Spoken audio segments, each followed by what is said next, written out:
With the Boston, there was a lot, the Boston tragedy overshadowed a lot of other stories last week.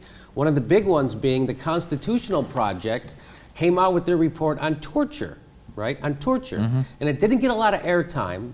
It did get, Brian Williams did mention it. He mentioned it 30 seconds out of the whole week. So the biggest, a bipartisan report. Asa Hutchinson was on it, and and these guys came to an understanding. Here's Brian Williams telling us what the report said. The Bipartisan Review Board has found it indisputable, in their words, that the United States has engaged in the practice of torture since 9/11. Oh, look, we're upset. We're not ourselves. We passed a bunch of laws that violate the Constitution. Next. We had a bad 5 or 6 years. Come on.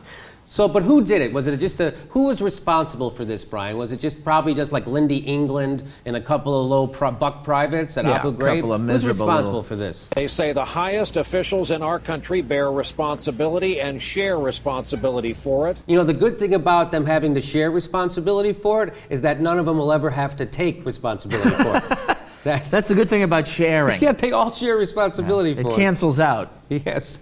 You know, I'm guessing none of them will ever be asked about it by another mainstream journalist ever, because there's other stories to talk about. A lot of other stories, newer stories. Let's be fair. These high government officials should not have to answer for this. I mean, they're high government officials, right? That's one of the perks. That is. They're not answering.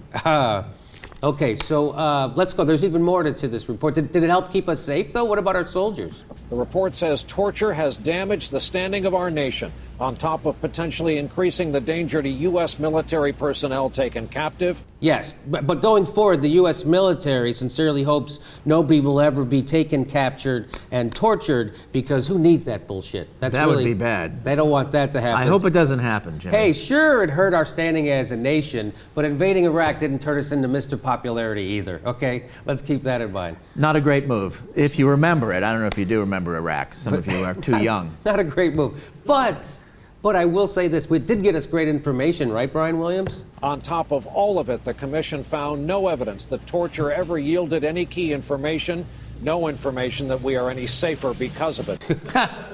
Okay, Wow. So then we did find out something important, that torture is a huge waste of time. That's great. How do you like my trench coat? Pretty cool. The collar's turned up.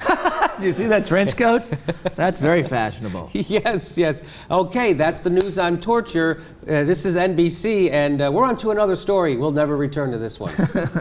30 seconds they spend on torture. 30 seconds. A bipartisan said that the president, vice president, ordered war crimes, and boop, 30 seconds, ducked off a water's ass. And that is a great story, though. That's worth 30 seconds at least. At least 30 That's all seconds. It's getting is 30. I guess but at least it's they an gave interesting it, story. I guess at least they gave it 30 seconds, right? I guess they gave it 30 seconds. I'm going to read from the report, right? This is the Constitutional Project on torture, and here's what they found.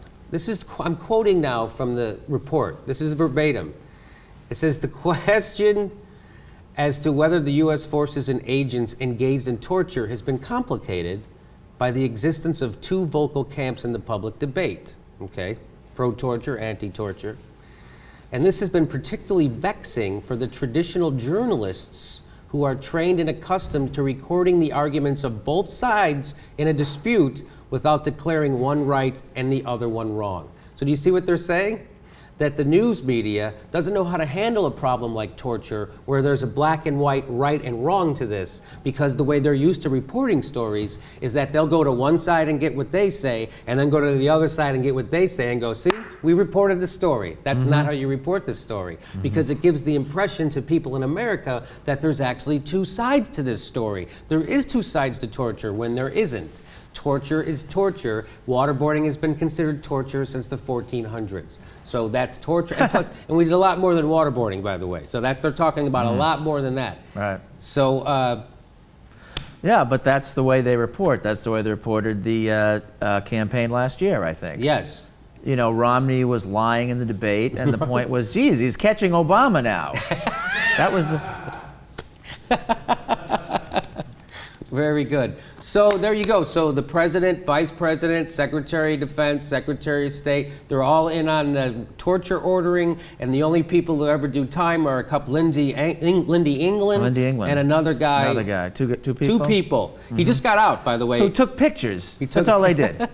6.5 years that one guy spent in jail. Really? Yes. George Bush, Donald Rumsfeld lied, ordered the war crimes, and nothing will ever happen. Not a day in jail. Not even a hearing. Not even a hard question. No, not even a hard question. Okay, we'll be right back.